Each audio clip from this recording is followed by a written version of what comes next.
Good evening मेरे प्यारे बच्चों। सब लोग आ जाइए, क्लास स्टार्ट करेंगे। आप सब लोग कैसे हैं बेटा? स्वस्थ होंगे आप सब लोग? चलिए आरंभ करेंगे आज एमपी सामान्य ज्ञान में। अभी तक हम प्राचीन भारत के बारे में पढ़ रहे थे। कल हम मध्यकालीन इतिहास मध्य प्रदेश का स्टार्ट किए थे और दिल्ली सल्तनत के बारे में अध्ययन किए थे। आशा है कि आपको कल समझ में आया होगा, और कोई दिक्कत हो तो आप हमें कमेंट करके बताएं।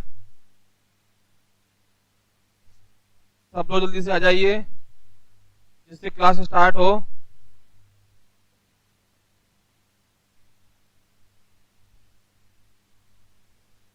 सब लोगों को बुला लो बेटा।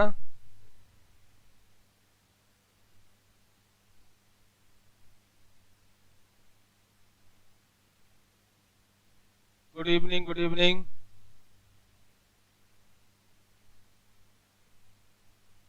आप सभी बच्चों के लिए सौरभ शर्मा क्लासेस में ये जीएस का निशुल्क क्लास चल रहा है, जिसमें अभी हम मध्य प्रदेश सामान्य ज्ञान के बारे में अध्ययन कर रहे हैं। क्रम बाय क्रम और भी जो जीएस के टॉपिक हैं वो भी आपको इसी चैनल पर पढ़ाए जाएंगे।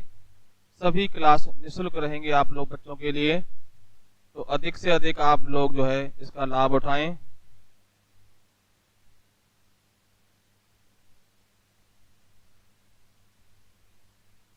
मनीष कुमार जी, जय हिंद बेटा, जय हिंद। चलिए सब लोग आ गए बेटा। राम राम बेटा, राम राम। गोलू धाकर। चलिए तो आरंभ करते हैं। कल हम मध्य प्रदेश में दिल्ली सल्तनत ने क्या क्या एक्टिविटी हुई मध्य प्रदेश में इस पीरियड में। इसका जो टाइमिंग था 1206 से 1526 तक का समय था। उन सब के बारे में हम विस्तार से अध्ययन किए थे। महमूद गजनवी ने जब ग्वालियर पर आक्रमण किया हम वो भी पढ़े, गौरी के बारे में पढ़े, इल्तुतमिश, और उसके बाद कई मुस्लिम शासकों ने मध्य प्रदेश की धरती को आक्रांत किया और क्या क्या गतिविधियां हुई मध्य प्रदेश में, उन सब के बारे में हम कल अध्ययन किए थे। आज हम इस टॉपिक से आगे चलते हैं। आज हम पढ़ेंगे मालवा में स्वतंत्र मुस्लिम राज्य की स्थापना। मुस्लिम राज्य की स्थापना, इसके बारे में आज अपन अध्ययन करेंगे। ये हमारा चैप्टर है मध्य प्रदेश के मध्यकालीन इतिहास का। आवाज आ रही है?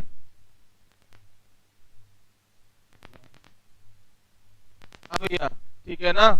तो मध्य प्रदेश में अब खास बात देखिए, जब जब दिल्ली सल्तनत या भारत का केंद्र कमजोर हुआ और तभी तभी प्रांतीय सरकारों में स्वतंत्र राज्यों की स्थापना हुई। उन्हीं में से एक मध्य प्रदेश में मालवा का स्वतंत्र मुस्लिम राज्य था। इसके बारे में आज चर्चा करने वाले हैं।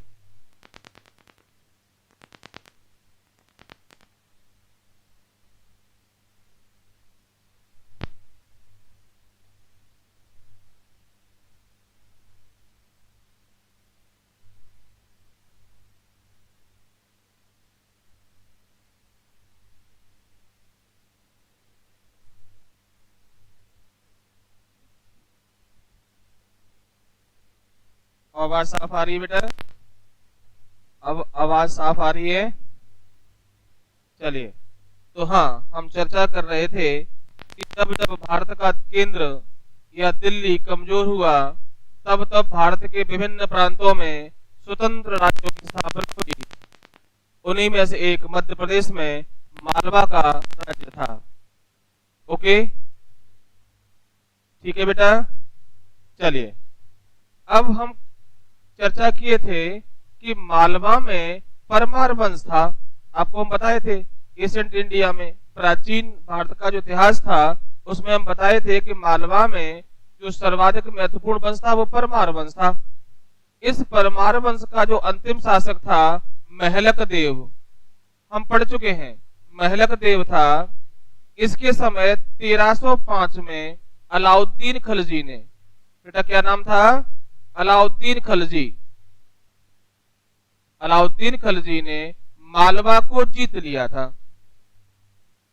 अलाउद्दीन खलजी ने मालवा को क्या कर लिया बेटा? जीत लिया था और दिल्ली सल्तनत में मिला लिया था। ये हम पढ़े थे प्राचीन काल के भारत में।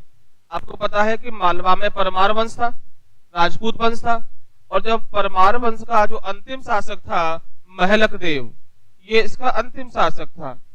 आप पढ़े थे राजा भोज, इसी के बारे में था, अंतिम शासक था। इसी के समय दिल्ली के सुल्तान अलाउद्दीन खलजी ने मालवा पर आक्रमण किया और 1305 में मालवा को दिल्ली सल्तनत का भाग बना लिया, इसको विजय कर लिया था। यहां तक तो कोई दिक्कत थी नहीं। अब इसके बाद क्या हुआ? इसके बाद जब फिरोज तुगलक दिल्ली का सुल्तान बना, फिरोज तुगलक जब दिल्ली का सुल्तान बना तो इसके समय में इसका एक अमीर था। दिल्ली का सुल्तान बना तो इसका एक अमीर था, उसका नाम था हसन गौरी। हसन गौरी, इसने जो है 1401 में मालवा में अपना स्वतंत्र राज्य स्थापित कर लिया। हाँ, हसन गौरी। तो प्रश्न ये है कि मालवा में स्वतंत्र मुस्लिम राज्य की स्थापना किसने की थी? तो हसन गौरी ने की थी। हसन गौरी को दिलावर खान गौरी के नाम से भी जानते हैं।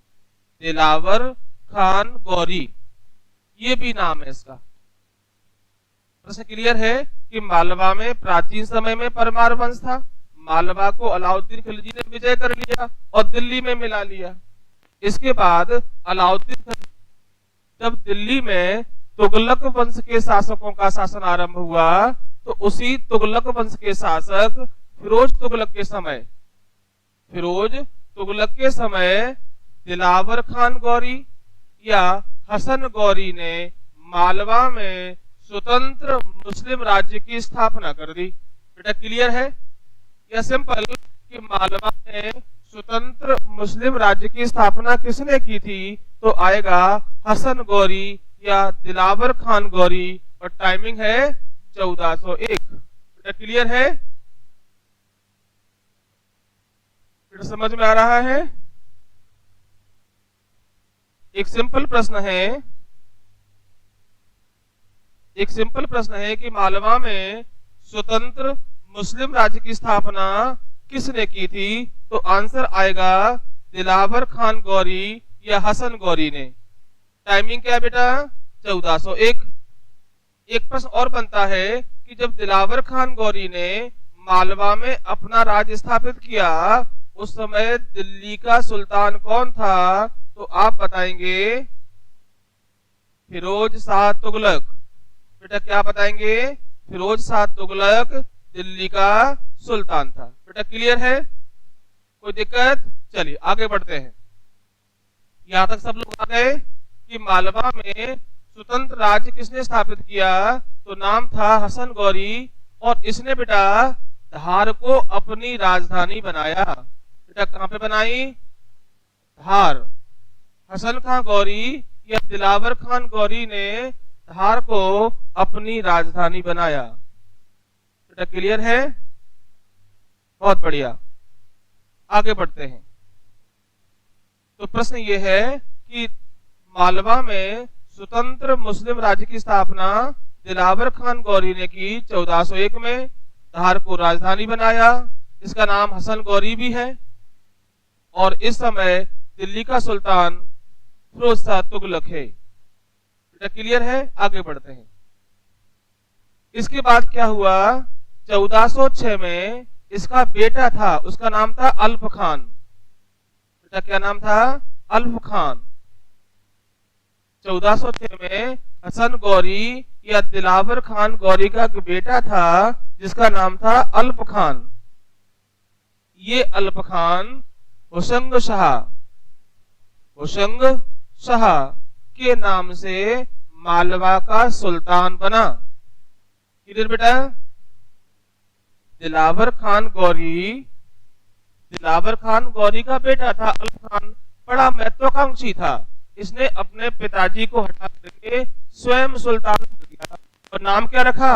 होशंग शाह। तो याद रखें, होशंग शाह का जो रियल नेम था वो था अल्प खान। अल्प खान उसका वास्तविक नाम था और ये होशंग शाह के नाम से क्या बन गया बेटा? दिल्ली का सुल्तान, सॉरी मालवा का सुल्तान बन गया। या तो कोई दिक्कत? चलिए, होशंग शाह ने क्या किया? धार की जगह पर मांडू को अपनी राजधानी बनाया। क्लियर? एक प्रश्न है कि किस मुस्लिम शासक ने मांडू को अपनी राजधानी बनाया? तो नाम था होशंग शाह। इसका जो रियल नेम है वो अल्प खान है। बेटा क्लियर है? अल्प खान या होशंग शाह ने मांडू को अपनी राजधानी बनाया। बेटा क्लियर? बहुत बढ़िया। इसी के नाम पर मध्य प्रदेश में होशंगाबाद शहर, क्या नाम है? होशंगाबाद शहर की स्थापना हुई। याद रखें, इसी होशंग शाह के नाम पर मध्य प्रदेश में होशंगाबाद शहर बसाया गया है। इसी होशंग शाह के नाम पर मध्य प्रदेश में होशंगाबाद शहर बसाया गया है। बेटा कोई दिक्कत यहां तक? बोलो बेटा। हाँ, क्लियर है? इसने मांडू को अपनी राजधानी बनाया। किसने बेटा? होशंग शाह ने। आगे बढ़ते हैं। बेटा एक प्रश्न है कि मध्य प्रदेश में सादियाबाद किस शहर को कहा जाता है? तो मांडू। हाँ, मांडू को सादियाबाद कहते हैं। ये सादियाबाद जो है एक फारसी भाषा का वर्ड है। बेटा किसका? फारसी भाषा का शब्द है। इसका अर्थ होता है खुशियों का शहर। खुशियों का शहर सादियाबाद। इसको इंग्लिश में कहते हैं सिटी ऑफ जॉय। बेटा क्या बोलते हैं? City of Joy. City of Joy या आनंद की नगरी। ओके, ये प्रश्न कई बार पूछा गया है कि मध्य प्रदेश में सिटी ऑफ जॉय किसे कहते हैं? तो आनंद की नगरी किसे कहते हैं? तो मांडू को कहते हैं। और मांडू को होशंग शाह ने अपनी राजधानी बनाया था और इसी के नाम पर मध्य प्रदेश में होशंगाबाद शहर की स्थापना हुई। बेटा क्लियर है? आगे बढ़ते हैं। मांडू में होशंग शाह का मकबरा है। प्रश्न आता है कि होशंग शाह का मकबरा कहाँ है? तो मांडू में है। होशंग शाह का जो मकबरा है वो कहां पर है बेटा? मांडू में है। क्लियर? होशंग शाह का मकबरा कहां पे बेटा? मांडू में है। इसका निर्माण महमूद खलजी ने करवाया था। महमूद खलजी ने इसका निर्माण कंप्लीट करवाया था। महमूद खलजी ने इसका निर्माण करवाया था मांडू में। तो याद रखें, होशंग शाह का मकबरा कहाँ है? तो मांडू में है और इसका निर्माण महमूद खलजी ने करवाया था। कोई दिक्कत? चलिए आगे बढ़ते हैं। बहुत अच्छा क्वेश्चन सुनिए। मध्य प्रदेश का ताजमहल किसे कहते हैं? मध्य प्रदेश का ताजमहल किसे कहते हैं? तो उसका आंसर होगा होशंग शाह का मकबरा। होशंग शाह का मकबरा, इसे मध्य प्रदेश का ताजमहल कहा जाता है। याद रखें कि मध्य प्रदेश का ताजमहल किसे कहते हैं? तो होशंग शाह के मकबरे को एमपी का ताजमहल कहते हैं। बेटा क्लियर है? मध्य प्रदेश का ताजमहल किसे कहा जाता है? होशंग शाह के मकबरे को कहा जाता है। एक प्रश्न और सुनिए बढ़िया सा कि मध्य प्रदेश का प्रथम संगमरमर, संगमरमर या मार्बल का जो इमारत कौन सी है, तो उसका आंसर भी आएगा होशंग शाह का मकबरा।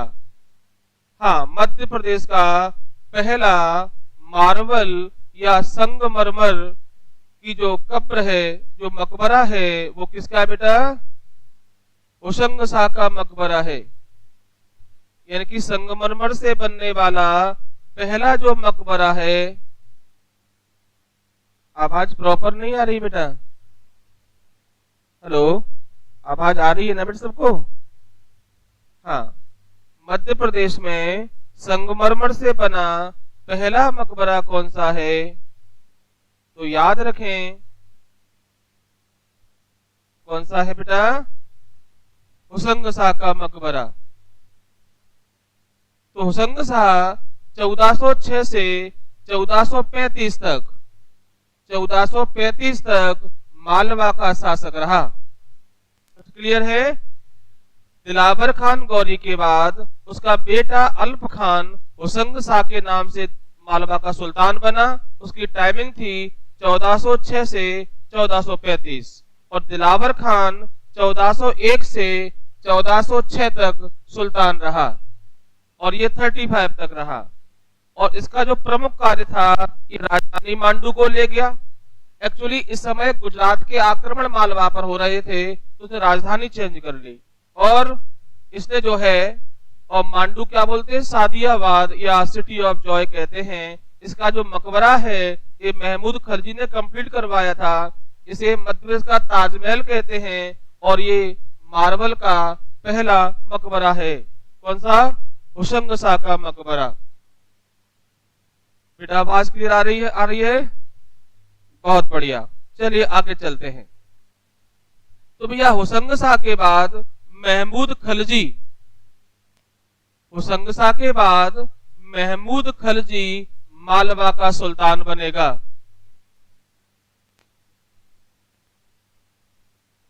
बेटा यहां तक कोई दिक्कत नहीं है सबको? बोलो बेटा। हाँ, महमूद खलजी, महमूद खलजी अब मालवा का सुल्तान बनेगा 60 से 69 तक। इसकी टाइमिंग है बेटा कब से कब तक है? 1436 से 69 तक ये शासक बनेगा। बोलो बेटा। हाँ, तो महमूद खलजी ने पहला तो काम यही करवाया था कि होशंग शाह के मकबरे को कंप्लीट करवाया मांडू में। और मालवा में सबसे जो शक्तिशाली शासक था वो यही था। कौन? महमूद खलजी। ये सबसे शक्तिशाली शासक था महमूद खलजी। कोई दिक्कत? चलिए आगे बढ़ते हैं। महमूद खलजी के समय मेवाड़ में सिसोदिया वंश का जो शासक था राणा कुंभा था। ये प्रश्न एमपी लोक सेवा आयोग ने पूछा था, राजस्थान पीएससी में भी आया और एमपीएसआई में भी आया था, जो आप अभी सुनने वाले हैं। तो महमूद खलजी के समकालीन मेवाड़ का जो शासक था वो राणा कुंभा है। बेटा क्या है? राणा कुंभा। स्थान में कुंभलगढ़ का किला भी बनवाया था। तो ऐसा कहते हैं कि महमूद खलजी और राणा सांगा के बीच युद्ध हुआ था। इस युद्ध के बारे में दो तरह की अवधारणा है। पहला तो ये कि राणा सांगा विजयी हुआ, राणा सांगा विजयी हुआ था। इसने चित्तौड़ में विजय स्तंभ बनवाया था। बेटा क्या बनवाया था? विजय स्तंभ, या इसको हम कीर्ति स्तंभ भी कहते हैं। कीर्ति माने विजय होता है। बेटा क्या होता है? कीर्ति माने विजय होता है। तो एक प्रश्न था कि राणा कुंभा ने किसको पराजित करने के उपयुक्त ये विजय स्तंभ बनवाया था? तो महमूद खलजी मालवा का। ये प्रश्न था। प्रश्न ये आया था कि चित्तौड़ में विजय स्तंभ का निर्माण राणा कुंभा ने किसको किसको हराने के उपलक्ष्य में करवाया था? तो आप आंसर देंगे महमूद खलजी। क्लियर है? लेकिन महमूद खलजी ने ये कहा कि युद्ध में वो खुद विजयी हुआ और इसने भी मांडू में विजय स्तंभ बनवाया था। बेटा क्लियर है? नहीं, विजय तो राणा कुंभा हुआ था, लेकिन महमूद खलजी ने नहीं कहा कि वो विजयी हुआ था। वो कहता है मैं जीत के आया हूं, और जो है उसने भी मांडू में विजय स्तंभ बनवाया था। उसने भी बेटा मांडू में क्या बनवा दिया? विजय स्तंभ बनवा दिया। बेटा यहां तक कोई दिक्कत नहीं है? आवाज सही नहीं आ रही है? आवाज तो सबको आ रही है बेटा। हेलो, आवाज सबको साफ आ रही है बेटा?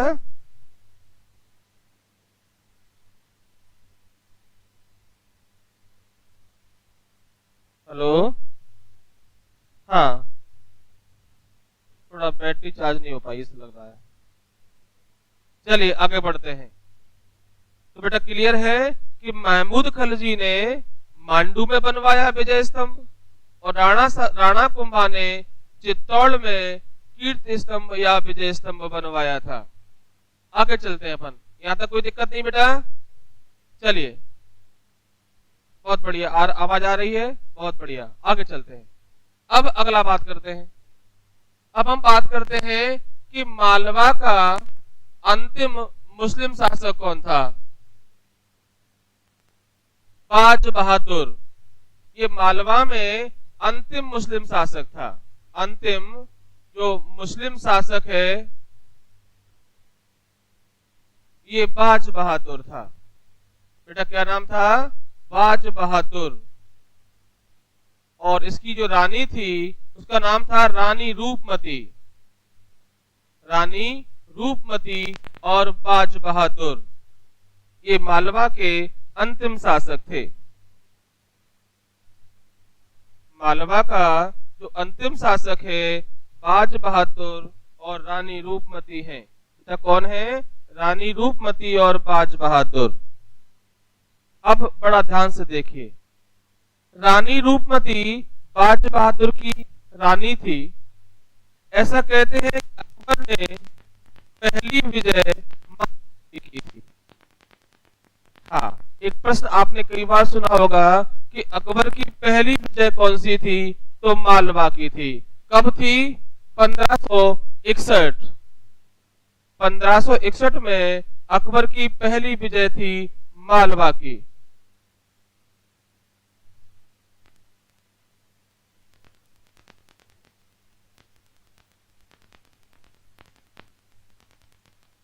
तो ध्यान रखें, एक सिंपल आता है कि अकबर की पहली विजय कौन सी है? तो मालवा की है।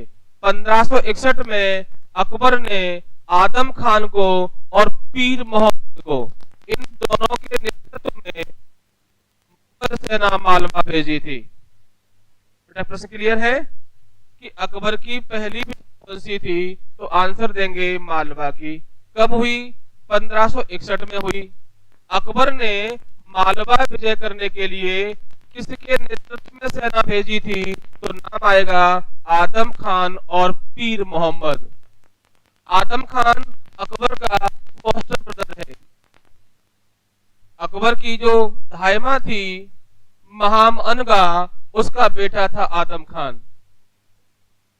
ऐसा कहा जाता है कि आदम खान रानी रूपमती से निकाह करना चाहता था।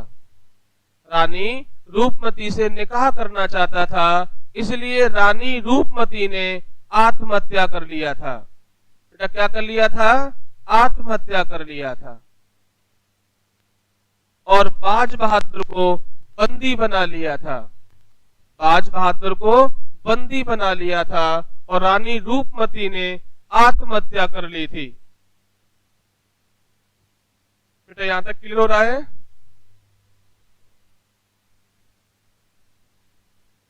अब तो बेटा आवाज सही आ रही है ना? हाँ, बाज बहादुर को बंदी बना लिया और रानी रूपमती ने जो है आत्महत्या कर लिया था। और रानी जो रूपमती है वो आत्महत्या कर ली और बाज बहादुर को बंदी बना लिया और मुगल राजधानी ले जाया गया। लेकिन कहते हैं कि बाज बहादुर अपनी प्रेयसी रानी रूपमती से इतना प्रेम करता था कि उसके बिना वो रह नहीं पा रहा था। एवरी वीक आगरा से वो रानी रूपमती की जो समाधि है राजगढ़ में, मध्य प्रदेश के राजगढ़ में है, यहाँ एवरी वीक आता था और एक दिन रानी रूपमती की कब्र पर उसने अपने प्राण त्याग दिए। और जब अकबर को इस कहानी के बारे में सत्यता का ज्ञान हुआ तो अकबर स्वयं आया और रानी रूपमती और बाज बहादुर की कब्र को बनवाया, इनकी समाधि को बनवाया, इनके मकबरे को बनवाया। उसमें लिखा है द लेडी ऑफ लोटस। तो ये बाज बहादुर और रानी रूपमती का जो प्रेम था वो लिखा है इसके बारे में। चलिए, हाँ, बाज बहादुर ने अपनी प्रेसी की याद में प्राण त्याग दिए थे। राजगढ़ में एक जगह है सारंगपुर, सारंगपुर, ये राजगढ़ में एक जगह है, यहाँ पर रानी रूपमती और बाज बहादुर दोनों की कब्र बनी हुई है, जिसका निर्माण अकबर ने करवाया था। तो याद रखें कि रानी रूपमती और बाज बहादुर की समाधि कहाँ है, तो सारंगपुर, डिस्ट्रिक्ट राजगढ़, मध्य प्रदेश, और इनका निर्माण अकबर ने करवाया था। एक प्रश्न आता है कि रानी रूपमती की समाधि कहाँ है, तो सारंगपुर राजगढ़ में है, यहीं पर बाज बहादुर की समाधि है और इनका निर्माण जो है बेटा किसने करवाया था, अकबर ने स्वयं आके अकबर ने करवाया था। आगे चलते हैं बेटा, यहां तक कोई दिक्कत नहीं है, चलो आगे बढ़ते हैं। एक प्रश्न और बढ़िया सा है कि मध्य प्रदेश के मांडू में कौन सा ब्रिटिश राजदूत कई वर्षों तक रहा, तो लिख लें sir Thomas Roe. Sir Thomas Roe जो ब्रिटिश राजदूत था, सर टॉमस रो जो ब्रिटिश राजदूत था और जहांगीर के शासनकाल में, जहांगीर के समय भारत आया था।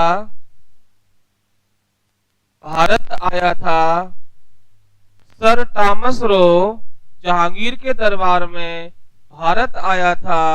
ये मांडू में बेटा, ये मध्य प्रदेश के मांडू में 3 वर्ष तक रहा था। तो याद रखें कि कौन सा ब्रिटिश राजदूत मांडू में रुका था 3 वर्ष तक। बेटा एमपीपीएससी 2010 में क्वेश्चन आया था कि कौन सा ब्रिटिश राजदूत मांडू में रुका था।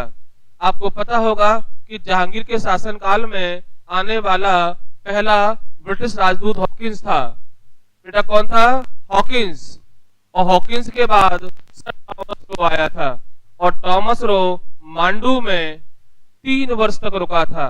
तो याद रखें सर टॉमस रो था। बेटा क्लियर हो रहा है, कोई दिक्कत तो नहीं है बेटा, समझ में आ रही है?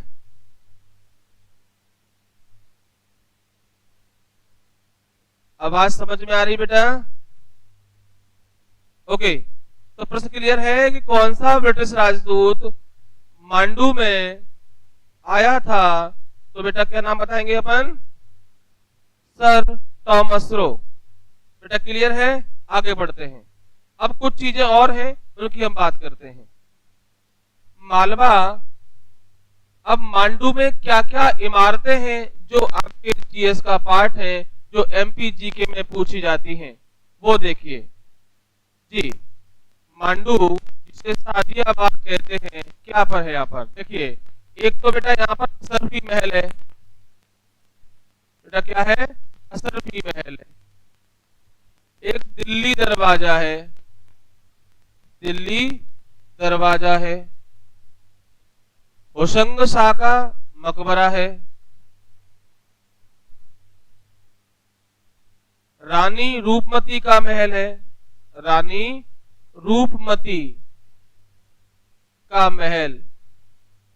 ध्यान रखें कि रानी रूपमती का महल मांडू में है और रानी रूपमती की जो समाधि है वो सारंगपुर राजगढ़ में है। महल अलग है और यहीं पर रेवा कुंड है। बेटा क्या है? रेवा कुंड, जिसमें नर्मदा का जल रहता है, जिसमें नर्मदा का जल रहता है। रेवा का नाम नर्मदा है। एक्चुअली रानी रूपमती की बाज बहादुर के साथ ये शर्त थी कि हमें सुबह नर्मदा का दर्शन करना है और स्नान करना है, पानी भी हम नर्मदा का ही पिएंगे। इसलिए बाज बहादुर ने मांडू में रेवा कुंड बनवाया था अपनी प्रेयसी रानी रूपमती के लिए। यहीं पर जहाज महल है। बेटा क्या है? जहाज महल। यहीं पर हिंडोला महल है। बेटा क्या है? हिंडोला महल। हिंडोला महल, जहाज महल, रेवा कुंड, रानी रूपमती का महल, होशंगशाह का मकबरा, दिल्ली दरवाजा और एक और है जामा मस्जिद। हाँ, ये क्या है? जामा मस्जिद। ये हर जगह पाई जाएगी। मांडू की बात चल रही है तो मांडू में ये बहुत सारे जो स्थल है जो आपने अभी देखे। बोलो बेटा, यहां तक कोई दिक्कत?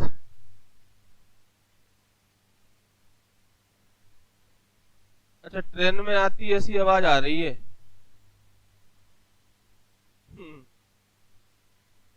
हाँ भैया, तो मांडू में क्या क्या दर्शनीय स्थल है, आगे चलते हैं। बेटा मालवा में एक जगह पड़ता है उज्जैन। मालवा में, उज्जैन में जयपुर के राजा सवाई जयसिंह ने जंतर मंतर बनवाया था। जंतर मंतर। बेटा ये वेधशालाएं हैं, ये वेधशालाएं हैं जो भारत में कई जगह बनी हुई हैं। तो ध्यान रखें कि मध्य प्रदेश में जंतर मंतर कहाँ है? तो मालवा के उज्जैन में है। इसका निर्माण सवाई जयसिंह जयपुर के कछवा वंश के शासक थे। जयपुर के कछवा वंश के शासक थे। इन्होंने बनवाया था 1732 में। बेटा कब बनवाया था? 1732 में। नहीं, जंतर मंतर वेधशाला है, नक्षत्रों की गणना की जाती है यहाँ पर। इसके अलावा जंतर मंतर दिल्ली में भी है, जयपुर में भी है और मथुरा में है और बनारस में है और मध्य प्रदेश में उज्जैन में है। एमपी में कहा है बेटा? एक ही है, उज्जैन में। इसके अलावा वाराणसी, मथुरा, जयपुर और दिल्ली में। पहला दिल्ली का था, याद रखें। पहला जंतर मंतर सवाई जयसिंह ने दिल्ली में बनवाया था, फिर जयपुर में बनवाया था। यूनेस्को की लिस्ट में भी शामिल किया गया दिल्ली जंतर मंतर को। दिल्ली की जंतर मंतर को यूनेस्को की वर्ल्ड हेरिटेज साइट में भी शामिल किया गया है। तो मिर्जा राजा सवाई जयसिंह, ओके। एक प्रश्न आप चाहें तो और लिख लें। 1925 में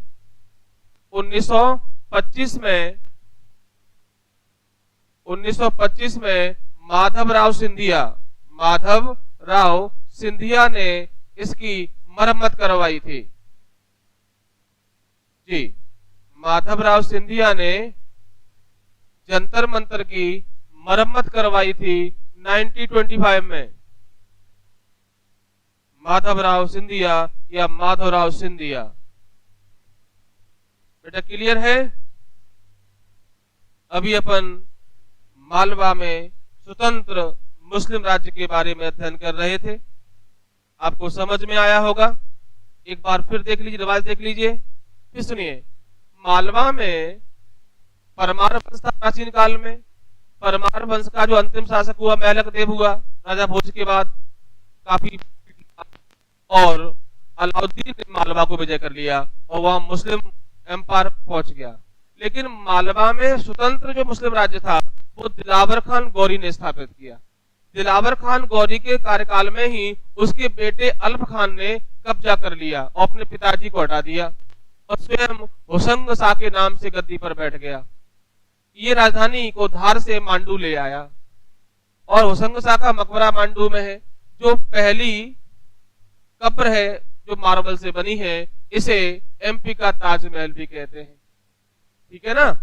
और इसके बाद जो है महमूद खलजी सुल्तान बना मालवा का, जिसने होशंग शाह के मकबरे को कंप्लीट भी करवाया था।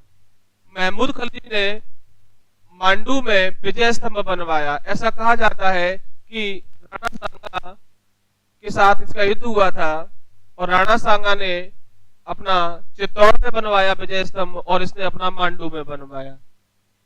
और इस वंश का जो अंतिम शासक था वो बाज बहादुर और रानी रूपमती थे।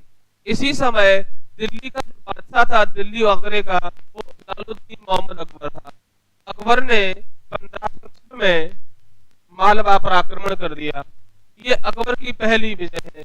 प्रश्न आया है कि पहली विजय कौन सी थी? मालवा की थी। अकबर की पहली और अंतिम विजय दोनों एमपी में ही होंगी। पहली ये है और हम आगे जब पढ़ेंगे तो 1601 में असीरगढ़, ये अकबर की अंतिम विजय होगी। असीरगढ़ की या खानदेश की, ये भी बेटा एमपी में है, अभी पड़ता है बुरहानपुर में, तो ये भी हम आगे पढ़ेंगे। तो अकबर की पहली विजय, इसमें यहाँ बाज बहादुर और रानी रूपमती है। रानी रूपमती ने आत्महत्या कर लिया और बाज बहादुर को बंदी बना लिया गया था। बाद में बाज बहादुर ने प्राण त्याग दिए और अकबर ने सारंगपुर आकर के राजगढ़ में स्वयं रानी रूपमती और बाज बहादुर समाधि को कंप्लीट करवाया। और जो है रानी रूपमती के लिए मांडू में रूपमती का महल है, रेवा कुंड है, जहाज महल है, हिंडोला महल है, बहुत सारी बिल्डिंग्स जो मांडू में है। और मांडू को सादिया कहते हैं, सिटी ऑफ जॉय कहते हैं। ये था बेटा मालवा में स्वतंत्र मुस्लिम राज्य। चलिए अब आगे चलते हैं। यहां तक कोई तकलीफ नहीं है बेटा? कमेंट करके बताएं कि मालवा का जो राज्य था वो आपके समझ में आया। इतना अगर आप कर लेते हैं तो आपका क्वेश्चन बाहर नहीं जाएगा, इस बात का गारंटी है। बस ये कि आप थोड़ा सा कंप्लीट कर लें।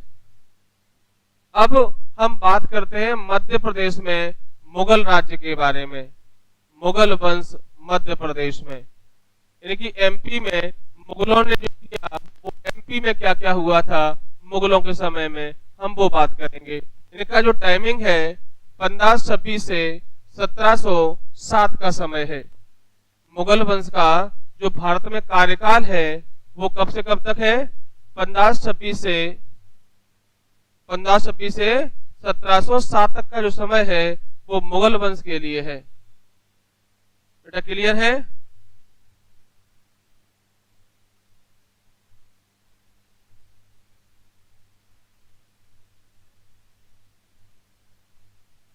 बोलो बेटा।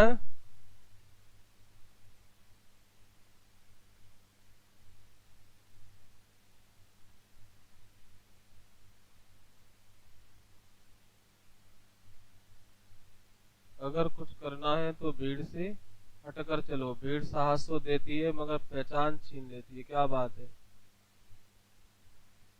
क्या बात लिखी है? तो भीड़ में बेटा अपनी पहचान बनाओ।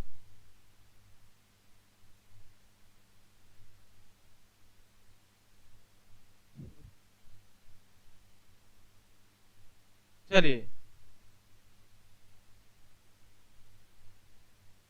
सूरज सिंह एमपीएसटी में सूरज सेन का नाम आया था, आप क्लास नहीं लिए होंगे।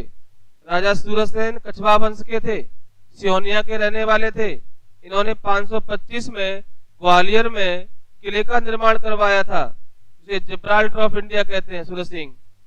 और आपने पुराने वीडियो देखें तो अमर वंश का इतिहास पढ़ेंगे ग्वालियर में, तब ये हम वीडियो बनाए थे। उसमें बताया था कि राजा सूरजसेन किस वंश के थे, कहाँ के रहने वाले थे और इन्होंने ग्वालियर किले का निर्माण कब करवाया था। पुराने बेटा वीडियो देख लिया करो थोड़ा टाइम निकाल के, है ना। वैसे तो आपकी बिजी लाइफ होगी बट फिर भी थोड़ा सामान निकालें पढ़ने के लिए। चलिए सर, मांडू कहाँ है? मांडू मालवा में, धार जिले में, वर्तमान में मांडू धार जिले में है। ओके, मुगल वंश की बात करते हैं। हाँ बेटा, तो पहली बात तो यह कि मुगल वंश की जो स्थापना है वो जहीरुद्दीन मोहम्मद बाबर ने की थी। कब? 1526 में पानीपत के युद्ध में, पानीपत के मैदान में। आपको पता है कि पानीपत के मैदान में युद्ध हुआ था 21 अप्रैल 1526 को। इसमें बाबर ने लोदी वंश के अंतिम शासक इब्राहिम लोदी को पराजित किया था। 21 अप्रैल 1526 को पानीपत के मैदान में बाबर ने इब्राहिम लोदी को पराजित किया था और इस युद्ध में इब्राहिम लोदी लड़ते हुए शहीद भी हो गया था।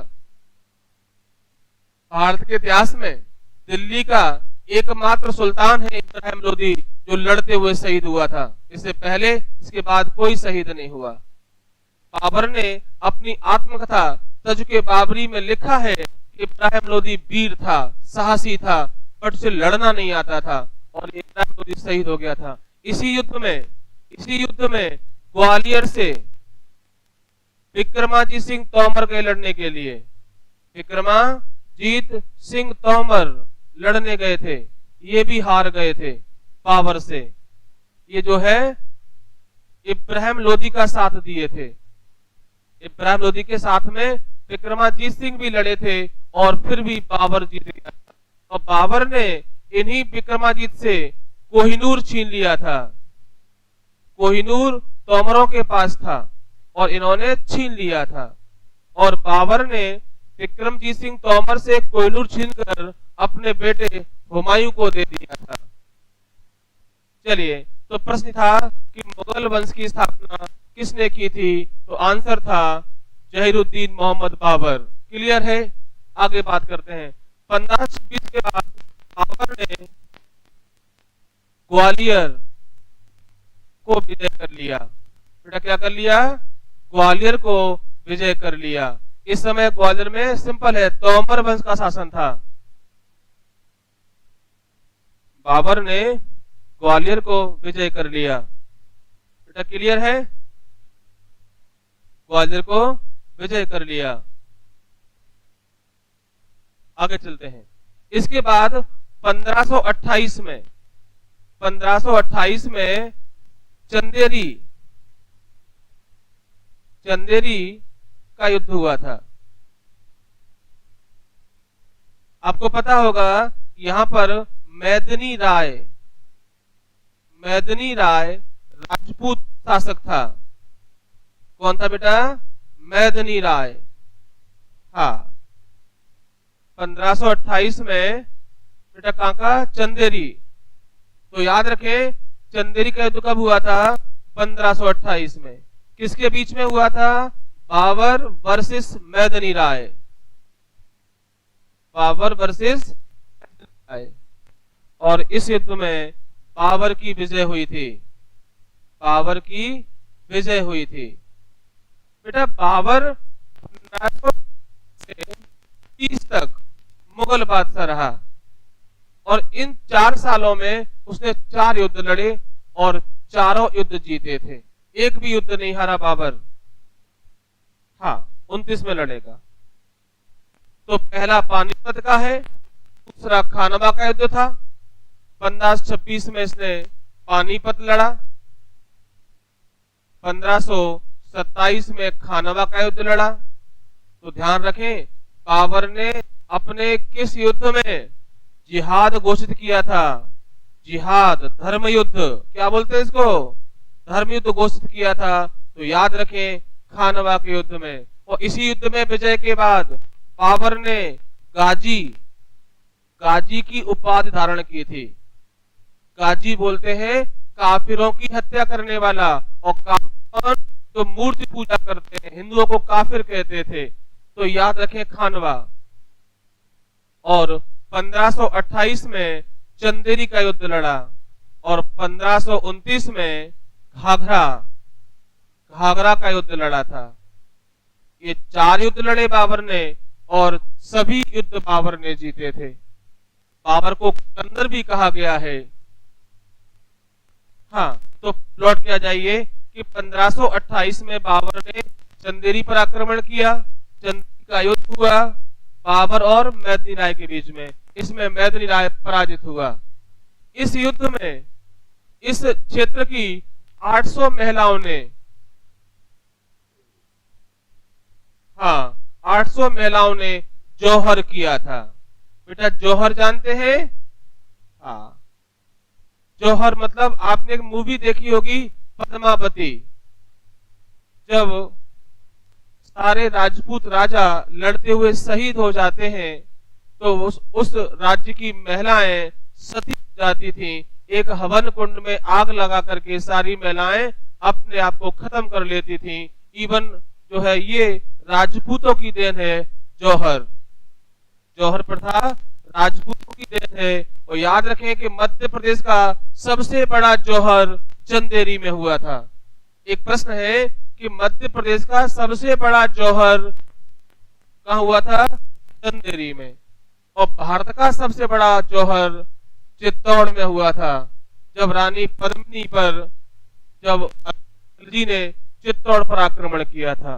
तो सबसे बड़ा जो जौहर है वो यहाँ हुआ था 1303 में। कहां पर? मेवाड़ में। जब अलाउद्दीन ने राणा रतन सिंह पर आक्रमण किया था और रतन सिंह शहीद हो गए थे। गोरा और बादल नाम सुना होगा आपने। और पद्मिनी ने जौहर किया था। संजय लीला भंसाली की पिक्चर पद्मावती में आपने देखा होगा। हाँ, पद्मावत। तो याद रखें जौहर राजपूतों की देन है। मध्य प्रदेश का सबसे बड़ा जौहर चंदेरी में हुआ था और भारत का सबसे बड़ा जौहर मेवाड़ में हुआ था। हाँ, रानी पद्मावती राणा रतन सिंह की पत्नी थी। बोलो बेटा।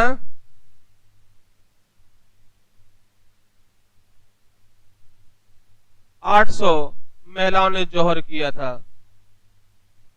चलें आगे बढ़ते हैं। बाबर के बाद जो है मध्य प्रदेश पर अकबर ने आक्रमण किया। बाबर के बाद हम बात करें कि मध्य प्रदेश के इतिहास में किसने इंटरफेयर किया? अकबर ने। तो आपको हम थोड़ी देर पहले पढ़ाए थे कि अकबर की पहली विजय प्रदेश में की थी। अभी थोड़ी देर पहले ही पढ़ा था। मध्य प्रदेश में अकबर की पहली विजय मालवा की थी।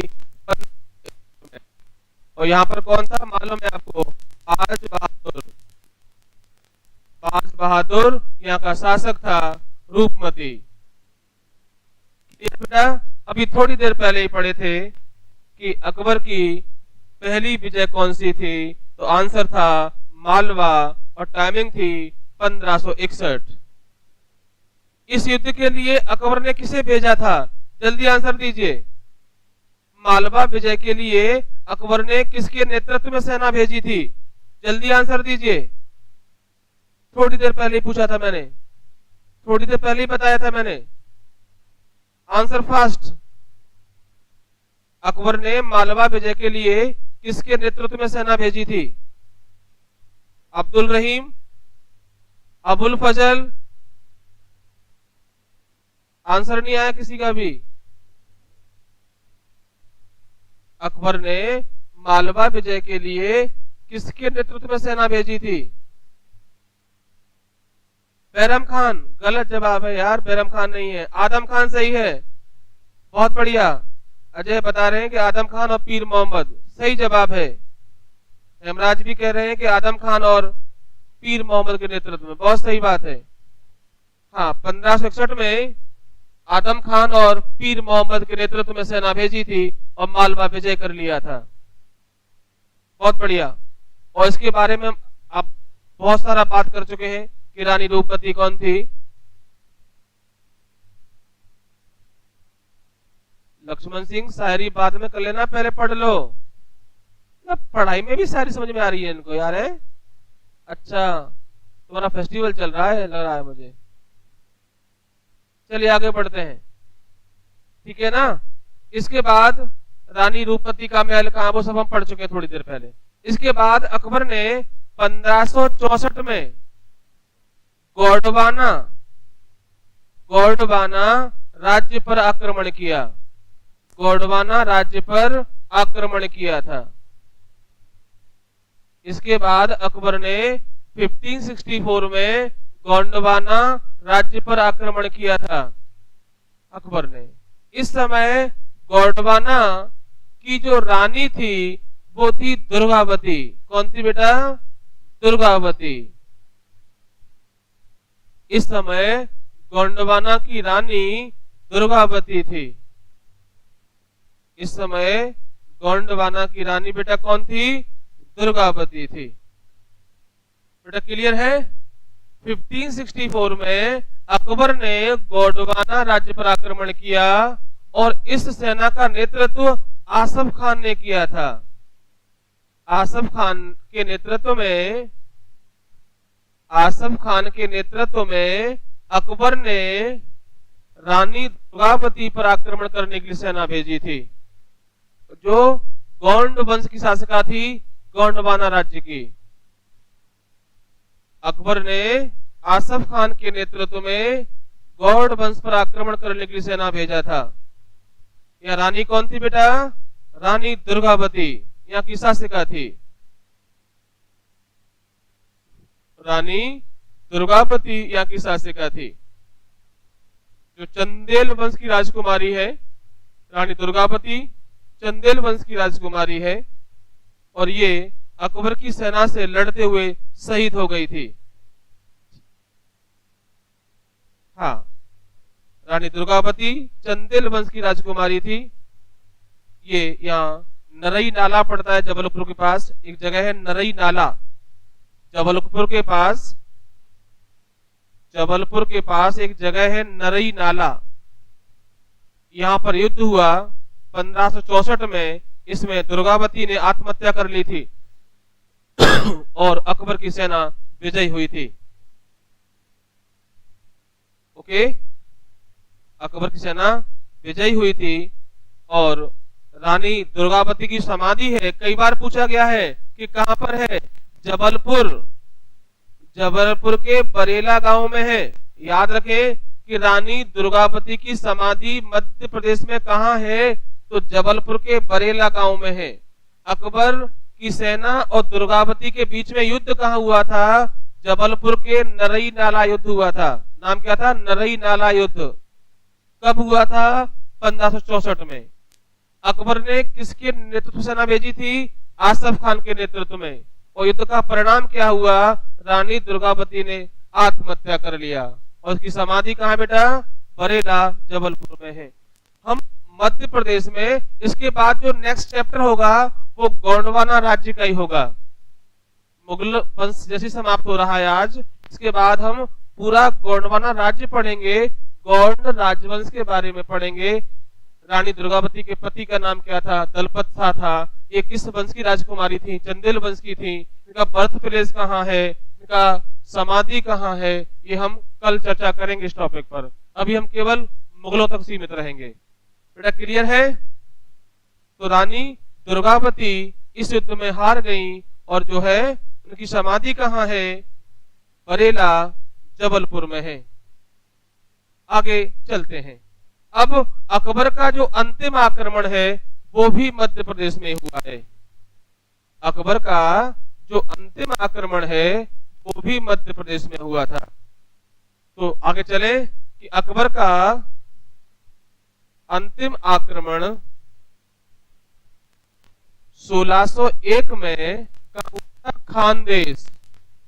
खानदेश या बोलते हैं असीरगढ़।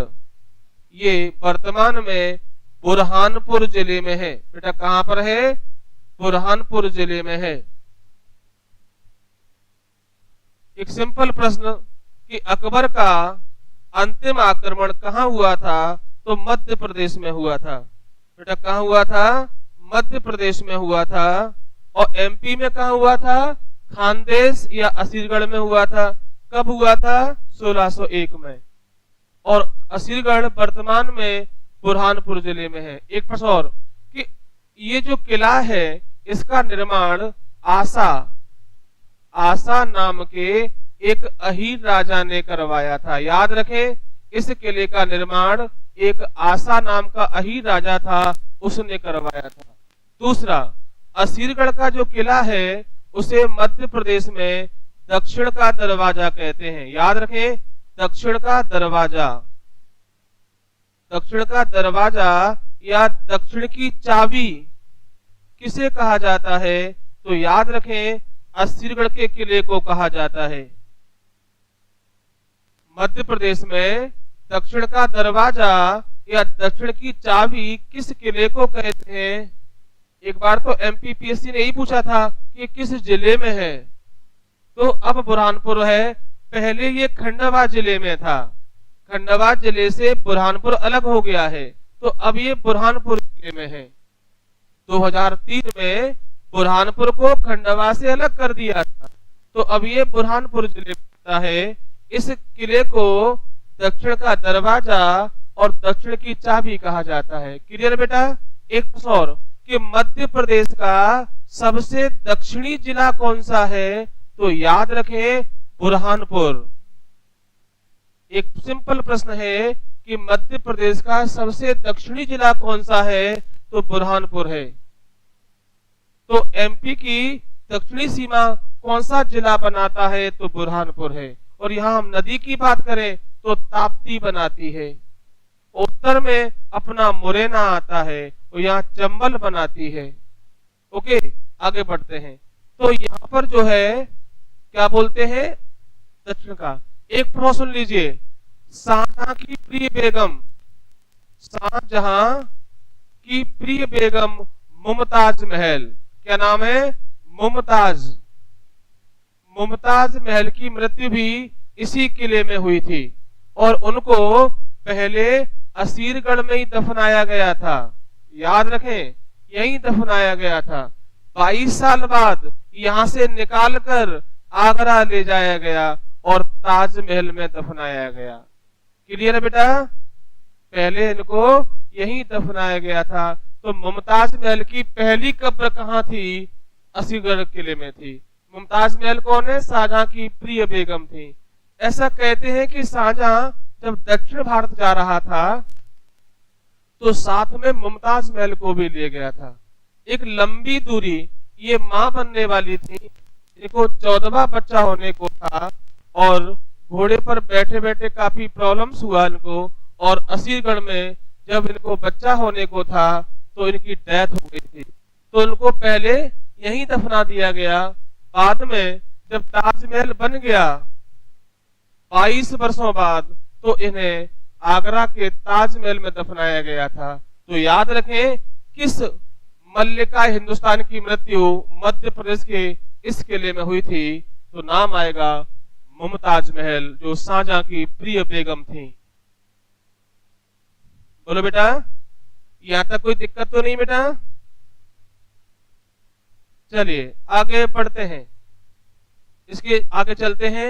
अब अकबर के बाद जहांगीर, अकबर के बाद जहांगीर शासक बनेगा और जहांगीर के समय एमपी में क्या क्या हुआ है ये हम बात करते हैं।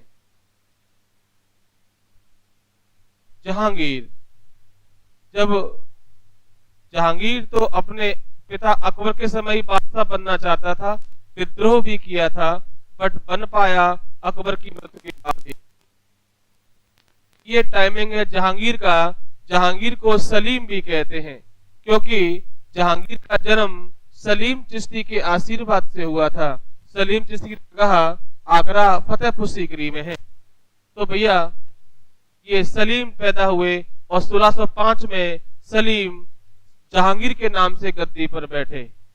अब देखिए, तो पहली बात तो ये कि जहांगीर के कहने पर, जहांगीर के कहने पर पीर सिंह बुंदेला, वीर सिंह बुंदेला जो कहाँ का था बेटा, बुंदेलखंड का था, इसने अबुल फजल की हत्या की। पहला प्रश्न तो ये, अबुल फजल की हत्या की थी। क्लियर बेटा। और वीर सिंह बुंदेला ने जहांगीर के लिए दतिया में सतखंडा महल बनवाया। तो याद रखे, सतखंडा महल कहाँ है, दतिया में। किसने बनवाया, वीर सिंह बुंदेला, या इनको हम वीर सिंह जूदेव भी कहते हैं, वीर सिंह जूदेव, इन्होंने बनवाया था जहांगीर के लिए। और ओरछा में इन्होंने जहांगीर महल बनवाया था। क्लियर बेटा। तो दो प्रश्न कि वीर सिंह बुंदेला ने किसके कहने पर इनकी हत्या की, जहांगीर के कहने पर। अबुल फजल अकबर के नवरत्नों में से एक हैं, जिन्होंने अकबर की आत्मकथा फारसी भाषा में लिखी है, आईने अकबरी। तो ये तो एक काम हुआ था। दूसरा काम देखिए, जहांगीर ने सिखों के पांचवें गुरु अर्जुन देव की हत्या कर दी। बेटा एक प्रश्न आता है कि मुगलों का सिखों से संघर्ष किस घटना के बाद शुरू हुआ, अर्जुन देव की हत्या के बाद मुगलों का सिखों से संघर्ष आरंभ हो गया था। ये वही अर्जुन देव है जिन्होंने अमृतसर में गोल्डन टेम्पल बनवाया है, और इन्होंने ही सिखों की सबसे पवित्र पुस्तक, क्या नाम है उसका, सिखों की सबसे जो पवित्र पुस्तक है उसके लेखक भी कौन है, अर्जुन देव हैं। गुरु ग्रंथ साहिब, बेटा क्या नाम है, गुरु ग्रंथ साहिब। ध्यान रखें, ये सिखों की सबसे पवित्र पुस्तक है, या इसको आदि ग्रंथ भी कहते हैं। क्या बोलते हैं, आदि ग्रंथ। तो इसकी रचना जो है अर्जुन देव ने की थी। और इनकी हत्या करने के बाद इनका जो बेटा था छठवां गुरु हरगोविंद को ग्वालियर के किले में बंदी बना के रखा था। तो याद रखें, ग्वालियर के किले में बंदी बना के रखा था। तो जहांगीर ने पांचवें गुरु अर्जुन देव की हत्या कर दी, और उनके बेटे छठवें गुरु हरगोविंद को ग्वालियर के किले में बंदी बना के रखा था। तो याद रखें कि छठवें गुरु हरगोविंद को बंदी बना के कहां रखा था, तो आप बताएंगे ग्वालियर के किले में। क्लियर है। और इन्हीं के नाम पर जो ग्वालियर में गुरुद्वारा है उसका नाम पड़ा है दाता बंदी छोड़ गुरुद्वारा। तो ध्यान रखें, जब इनको छोड़ने की बात आई तो इन्होंने कहा था कि मेरे साथ सभी राजाओं को मुक्त करना पड़ेगा, और 52 राजा इनके साथ जहांगीर ने फ्री कर दिए थे, रिलीज कर दिए थे, और उसी के नाम पर इस गुरुद्वारे का नाम दाता बंदी छोड़ गुरुद्वारा पड़ा। आप ग्वालियर के हैं, आप लोग तो आपसे ये पूछते हैं कि इसका नाम ये कैसे पड़ा, तो आप बताएंगे छठवें गुरु हरगोविंद के नाम पर इसका नाम दाता बंदी छोड़ गुरुद्वारा पड़ा था। बोलो बेटा, आगे चलते हैं। यहाँ तक कोई तकलीफ नहीं बेटा किसी को? गुरु ग्रंथ साहिब, हाँ सही जवाब है गुरु ग्रंथ साहिब। चलिए आगे बढ़ते हैं। इसके बाद क्या हुआ, एक उज्जैन के पास जगह है धर्मठ। उज्जैन के पास क्या जगह है, धर्मठ। धर्मठ के युद्ध में औरंगजेब ने दारा शिकोह को पराजित किया था। दारा शिकोह को पराजित किया था। तो याद रखें कि धर्मठ का युद्ध, धर्मठ किस जगह पर है, तो आप बताएंगे उज्जैन में। और युद्ध कब हुआ था, 1658 में। 1658 में धर्मठ का युद्ध हुआ था दारा शिकोह के बीच में और औरंगजेब के बीच में। हालांकि इसके बाद सामूगढ़ का भी युद्ध हुआ है, इन दोनों युद्धों में दारा की पराजय हुई थी और हिंदुस्तान का बादशाह बन गया था। तो पहला कौन सा युद्ध हुआ था? धर्मठ का, जो मध्य प्रदेश में है, उज्जैन जिले में है धर्मठ। शाहजहां आया बट उन्होंने कोई ऐसा बेहतरीन कार्य नहीं किया। हाँ बेटा, इसी युद्ध में जसवंत सिंह लड़े थे। जसवंत सिंह राजा थे, कहां के? मारवाड़ के राजा थे। नहीं, जसवंत राव होलकर है। जसवंत सिंह राठौर वंश के राजा हैं, जिन्होंने दारा शिकोह का साथ दिया था, औरंगजेब से लड़ाई की थी इन्होंने। ये राजस्थान में मारवाड़ या बोलते अब जोधपुर, जोधपुर के राठौर वंश के राजा थे। बेटा क्लियर है? ये कुछ घटनाएं थी मुगल वंश के बारे में। अब अपन इसके बाद कल बात करेंगे गोंडवाना वंश के बारे में, गोंडवाना राज्य। तो बच्चों, आपको आज की क्लास कैसी लगी? मुगल वंश के बारे में हम बहुत सारा अध्ययन किए, जो खासकर मध्य प्रदेश के बारे में संबंधित था। एमपी जीके से संबंधित जो भी कंटेंट थे मुगल वंश में, वो हमने निकाले थे। मुगल वंश का इतिहास तो बहुत बड़ा है, जब हम भारत का इतिहास पढ़ेंगे तब चर्चा करेंगे। अभी तो हम केवल मध्य प्रदेश का इतिहास, जो मुगल वंश के समय का था, उसके बारे में चर्चा किए। ठीक है बेटा, तो आज के लिए बेटा इतना ही। शुभ रात्रि, अपना ख्याल रखें और कमेंट करके बताते रहें कि क्लास आपको कैसी लग रही है, और अपनी सभी बंधु बांधवों में इसको शेयर करें, उनको भी बताएं कि क्लास निःशुल्क चल रही है, उसका लाभ वो लोग भी लें। आने वाले समय में इस वर्ष बहुत सारी परीक्षा है एमपी में, तो बेहतरीन लाभ मिलेगा अगर आप इसको पूरा करेंगे तो। धन्यवाद, गुड नाइट, शुभ रात्रि।